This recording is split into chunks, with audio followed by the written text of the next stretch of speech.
Saya mengajak Anda semua untuk terus bertumbuh.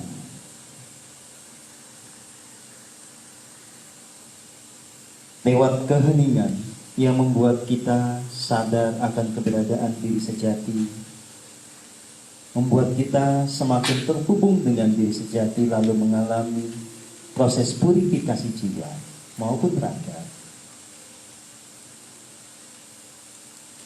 Kita semua akan dibawa kepada kehidupan yang serba tertuntun.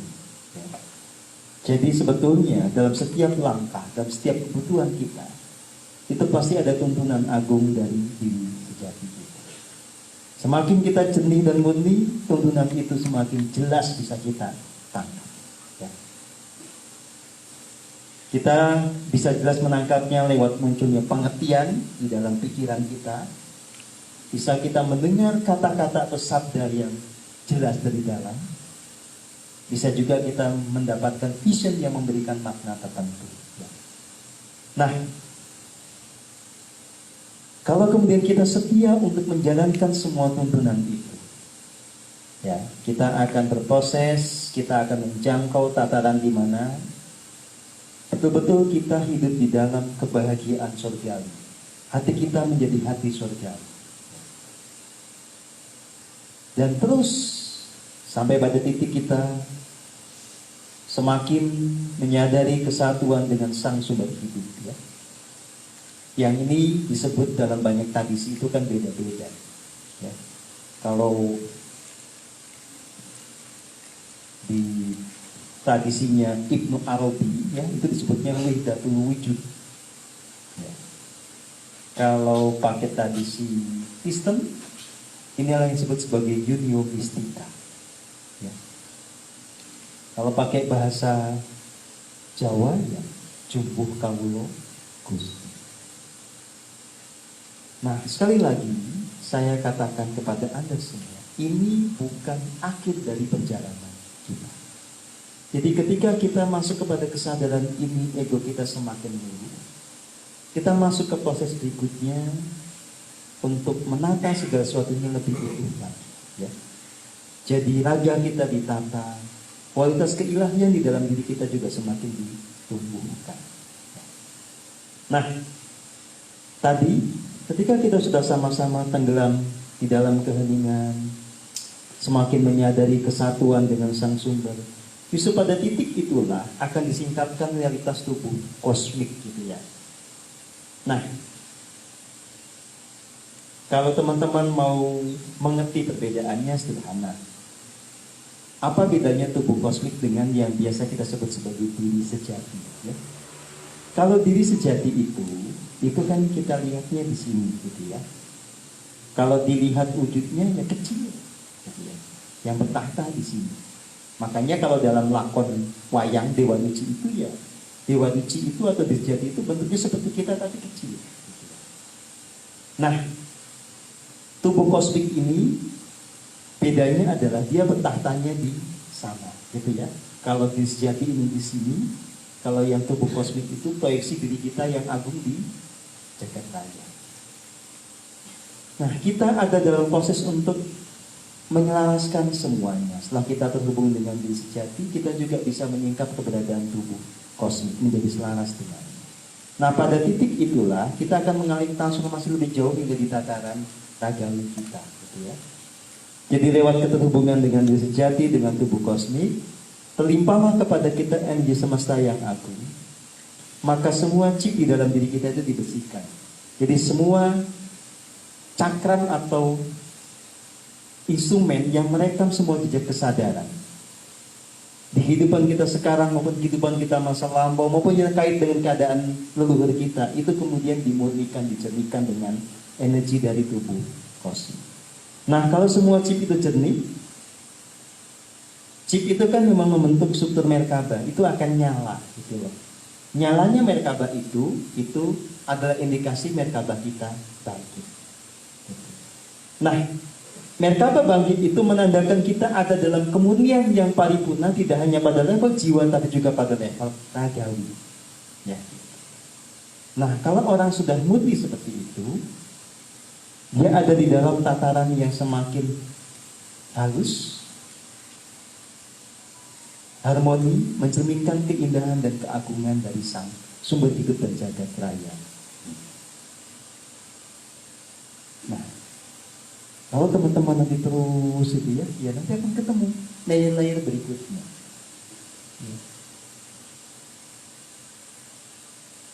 Ini nggak usah terlalu banyak dipikirkan kalau belum kita mencapainya. Nikmati saja setahap demi setahap. Ya. Karena saya juga mengungkapkan ini kan bukan dari teori, tetapi hasil pengalaman dulu baru saya ceritakan kepada Anda. Maka biarlah Anda juga enjoy proses by proses. Yang penting hidup kita betul-betul tertata. Gitu, ya. Nah, saat Anda semua itu bisa terus bertumbuh mencapai titik yang optimal bagi setiap diri, merealisasikan apa yang menjadi rancangan aku, ini akan mempengaruhi keadaan kita secara kolektif atau bahkan secara global. Jadi kalau kita dulu sering bicara tentang bumi surgawi, sekali lagi saya ingin tegaskan bahwa kita semua bertanggung jawab untuk mewujudkannya. Tapi dengan cara apa? Tentu saja pertama-tama kita harus menjadikan hati kita hati surgawi terlebih dahulu. Kehidupan kita yang personal ini itu menjadi kehidupan yang surgawi. Ya, demikian seterusnya semakin meluas sehingga nanti bumi surgawi itu tercipta manakala ada sejumlah orang dalam jumlah yang cukup yang betul-betul semuanya punya hati surgawi. Ya. Oke, ini modern saya pada momen kali ini. Jika ada yang mau bertanya, mau berbagi cerita, dipersilahkan. Monggo.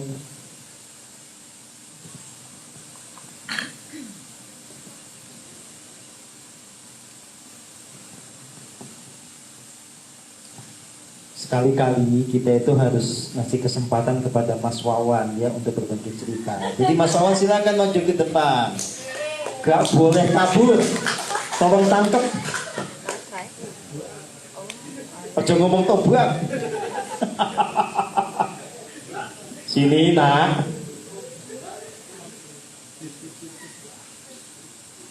Tolong mic-nya. Karena ada pengalaman yang menarik yang bisa diceritakan oleh Mas Wawan ya. Ya saya kasih udah pokoknya santai aja jangan duduk begitu. Jadi gini ya. Kita bisa banyak belajar dari sosok Mas Wawan ya, bagaimana mentransformasi kehidupan ya. Kan sebagian teman-teman atau sebagian besar lah itu kan sudah tahu bagaimana dulu Mas Wawan gitu ya, bandelnya kayak apa ya, sampai pada titik kebandelan sebetulnya merusak tubuhnya juga ya gitu. Nah, ketika kemudian menemukan jalan keheningan, jalan kebenaran, setia kepada diri sejati, transformasi itu berjalan. Tidak hanya pada level jiwa, gimana jiwanya makin bahagia, tapi tubuh itu didandani pelan-pelan. Nah, maksud saya Mas Wawan cerita yang dirasakan tuh apa, termasuk hari ini, apakah ya, misalnya paru-parunya, jantungnya, atau sarafnya merasa diperbaiki atau enggak, sumongko. Yes.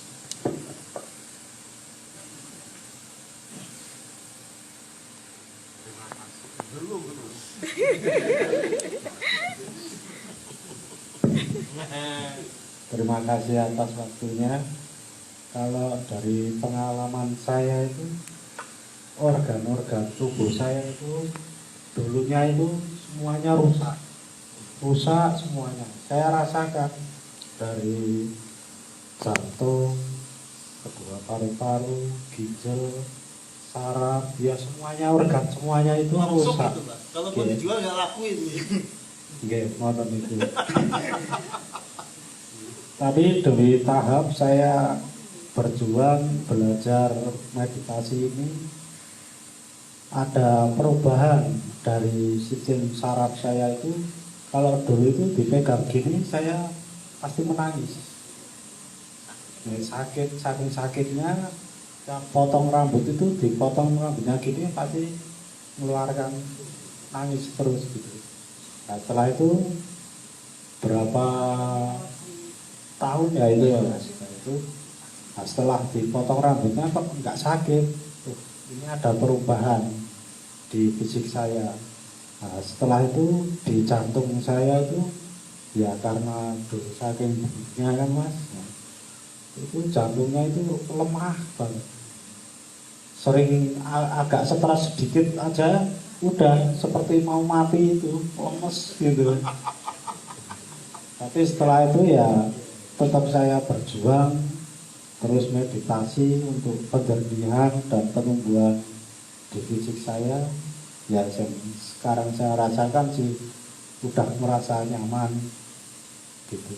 Gitu aja. Matur nuwun Mas Wawan. Wis aja kabeh dhisik ah. Oke ya, silakan tanya, tapi jangan tanya ke saya, tanya ke Mas Wawan ya.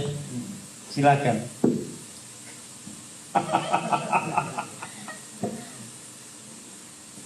Halo. Ayo dong.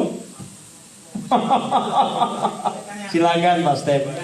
Itu Mas Wawan itu sakitnya bawaan atau dibuat sendiri pada waktu itu? Kalau itu dari perbuatan saya sih Pak, saking bableke, saking nakalnya itu Pak. Kalau sarafnya rusaknya karena kebanyakan minum pil koplo. Jantungnya kebanyakan dikejar polisi.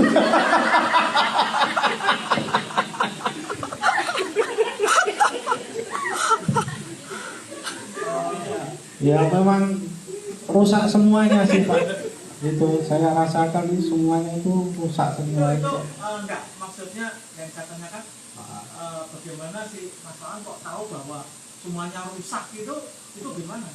Sakit dalamnya Pak, Kerasa? kerasa sakit Itu banget. sebelum ikut ini meditasi. Belum, Oh itu sebelum itu terasa. sakit semuanya itu.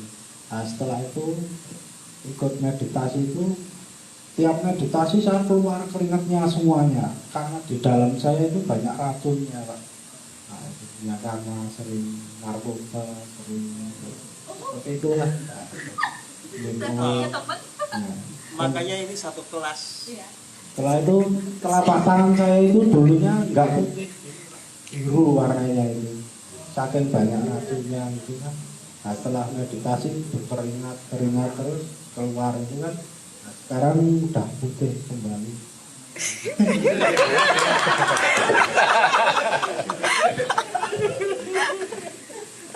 Ya apa adanya sih saya. Apa adanya. Sampai di saraf gini kan, mata itu sampai tertarik gini ya, gigi itu seperti sama ucul semua itu. Nah, itu saking sarafnya itu kakinya itu. Copot. Lepas.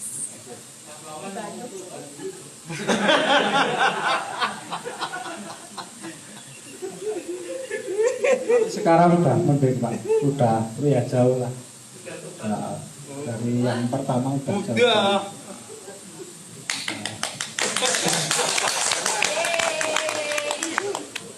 Silakan Kak Agus. Berapa hari yang lalu saya juga sakit kaki, nggak bisa jalan, bengkak. Terus udah meditasi nih, tapi kok masih bengkak aja. Akhirnya nggak kuat, PA Mas Guru. Kempes langsung. Dan terus apa? Saya juga bingung ya. Transfer energi dari Mas Guru itu selain kaki sembuh, omset naik Mas waktu itu. Masih berlanjut ini omset ini.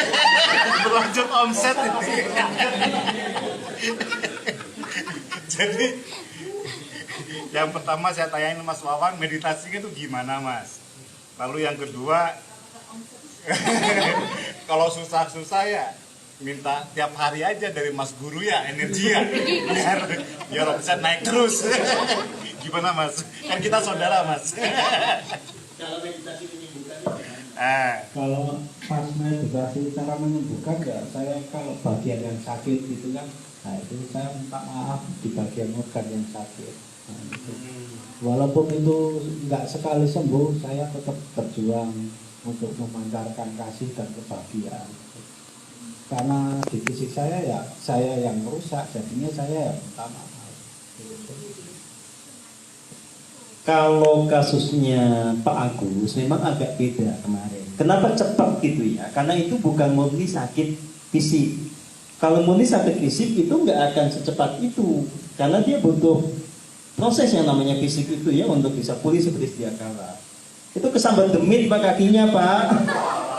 Ada sesuatunya, jadi tinggal didudut, kalau itunya didudut ya sembuh lah. Omset naik. Mau nggak tahu itu, belum dibuktikan soalnya.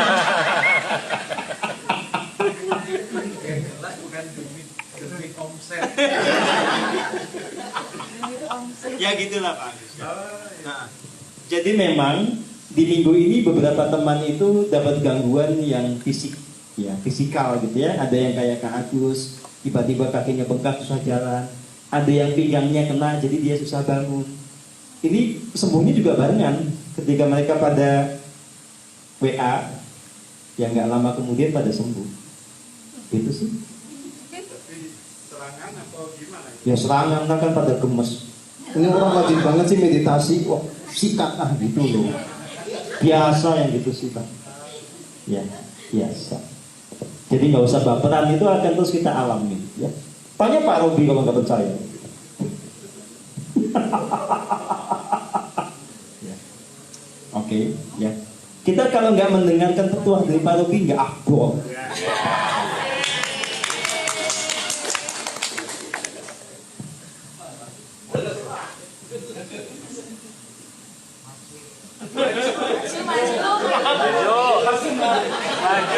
Kesempatan kabur. Mas Wawan seneng banget. Lega. Gua.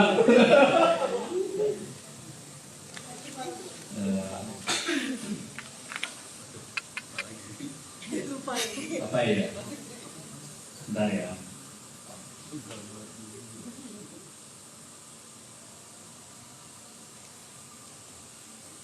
Mungkin sedikit saja menambahkan apa yang sudah disampaikan oleh Mas Guru. Jadi kita ini di sini kan belajar meniti jalan keheningan. Meniti jalan keheningan ini tadi itu kita ini posisinya saat ini itu seringkali kita itu masih dalam posisi pasif seperti ini ya. Kita duduk, kita memakai pose yang paling nyaman buat badan, terus kemudian juga ada pembimbingnya langsung saat ini. Mungkin seringkali sesudah dari sini itu kita seringkali bingung bagaimana kita menjaga apa yang sudah kita capai saat ini ketika kita menjalani proses meditasi seperti ini. Memang ini menjadi suatu tantangan buat kita untuk kita bisa tumbuh. Medan naganya itu adalah sebenarnya di mana? Di kehidupan kasunyatan. Dalam laku kita, langkah demi langkah, dalam laku kita keseharian. Di situ itu kita akan selalu berhadapan dengan banyak sekali kejadian yang datang kepada diri kita.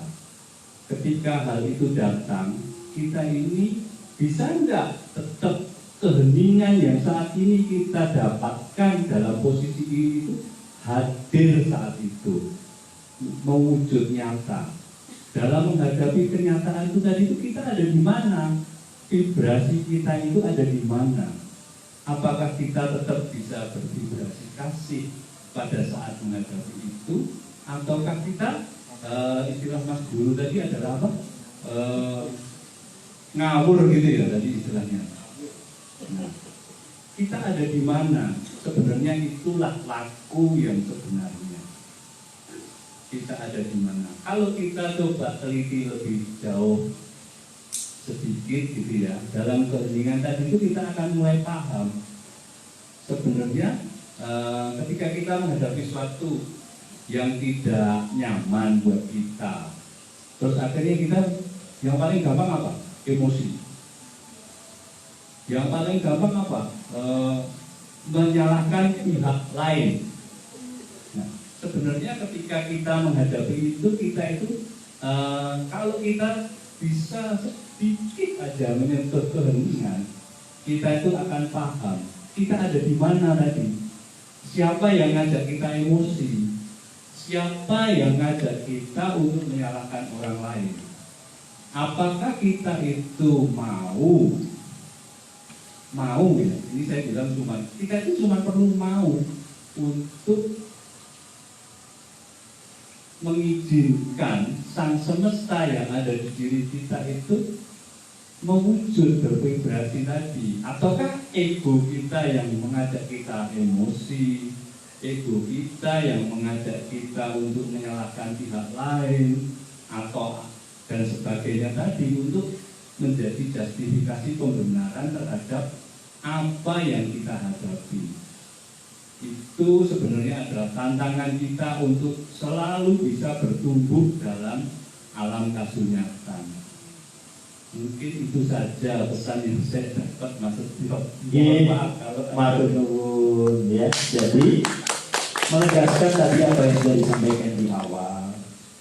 Buktikanlah ya apa yang sudah kita pelajari lewat latihan-latihan ini di dalam keseharian. Hiduplah setia di dalam tuntunan diri sejati. Setialah pada Tuhan, bukan mengikuti ego kita. Bagaimana membedakan ego dengan suara Tuhan? Ya sudah, itu latihan Anda yang nanti kalau Anda sudah latih pasti mengerti. Ya, yang pasti penanda dasarnya adalah kalau kita nyambung dengan yang sejati ini, yang ada hanyalah kedamaian. Yang ada hanyalah kebahagiaan yang murni, itu aja. Kalau ada kekisruhan, tiba-tiba muncul serakah, yaitu ego, simple lah gitu, gak usah dibuat rumit ya. Baik teman-teman semua, selamat bertumbuh terus. Kita sama-sama pungkasi acara kita kali dengan sama-sama meditasi terakhir ya. Silakan kembali masuk ke dalam